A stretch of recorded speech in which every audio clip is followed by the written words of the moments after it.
اس کائنات کا پہلا رشتہ خاوند اور بیوی ہے، اور انسانیت کا آخری رشتہ وہ بھی خاوند اور بیوی ہے کہ جنت میں ہر شخص اپنی بیوی کے ساتھ، ہر خاتون اپنے خاوند کے ساتھ ابدی زندگی گزارے گی۔ الحقنا بہم ذریتہم، ساتھ ساتھ رہیں گے اولاد رشتہ دار، لیکن ہر جوڑا اپنی جنت میں الگ۔ کسی رشتے کے لیے اتنی آیات نہیں اتاری گئیں جتنی خاوند بیوی کے لیے اتاری گئی، پوری سورت اور سینکڑوں آیات۔ ماں باپ کے لیے چند آیات ہیں، اولاد کے لیے چند آیات، رشتہ داروں کے لیے چند آیات، لیکن خاوند اور بیوی کے لیے سینکڑوں آیات۔ دو وجہ سے اس کو زیادہ پھیلایا گیا ہے، ایک اس کی اہمیت، ایک اس کی نزاکت۔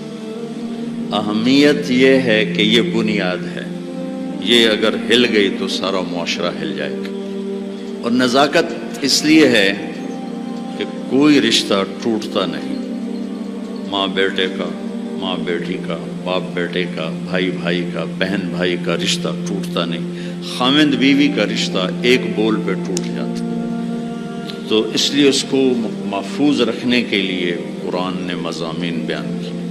کسی رشتے کو اللہ نے اپنی نشانی کے طور پہ بیان نہیں کیا قرآن میں۔ زمین آسمان کو اللہ کہتا میری نشانی ہے، لیکن کسی رشتے کو اللہ نے نہیں کہا کہ میری بہت بڑی نشانی ہے۔ ایک رشتے کو اللہ کہتا ہے کہ یہ بھی میری بہت بڑی نشانی ہے، اور اس کو بڑی نشانیوں میں لے کر آیا۔ میری بہت بڑی نشانی ہے کہ میں نے تمہیں خاوند اور بیوی کے رشتے میں جوڑا، اور تین باتیں بتائیں جو کسی رشتے میں نہیں بتائیں۔ تمہیں سکون حاصل ہو، محبت ہو، غمخواری ہو، تین چیزیں اس رشتے میں بتائیں، سکون، محبت، غمخواری۔ تو بھائیو میرے عزیزو، ایک تو میں یہ آپ کے سامنے لانے کی کوشش کی کہ یہ رشتہ بہت اہم ہے، سب سے بڑا رشتہ، سب سے بڑا رشتہ۔ زندگی کیسے گزارنی ہے؟ لفظ نکاح میں پیغام موجود ہے۔ لفظ نکاح عربی ایسی زبان ہے جہاں ہر لفظ جہاں لگایا گیا ہے وہاں پورا پیغام لے کر آتا ہے، پورا پیغام۔ تو میں سوچتا تھا کہ اس رشتے کے لیے لفظ نکاح کیوں ہے، تو مجھے اتنی خوبصورت مناسبت ملی۔ نکاح کا مطلب ہے دو چیزوں کا یکجان ہو جانا، دو چیزوں کا یکجان ہو جانا، اور بارش کے پانی کا زمین میں جذب ہو کر یکجان ہو جانا، نیند کا آنکھوں میں اتر کر سلا کے یکجان ہو جانا، مرد کا عورت پہ اعتماد کر کے ایک جان ہو جانا، درخت کی شاخوں کا ایسے آپس میں مل جل کر یکجان ہو کر چھاؤں بنا دینا، یہ ہے لفظ نکاح۔ مرد کے خوبصورت اخلاق جو دھیمی بارش کی طرح عورت کے دل پہ اترتے ہیں، جو زمین ہے اور وہ ایک سرسبز کھیتی بن جاتی ہے۔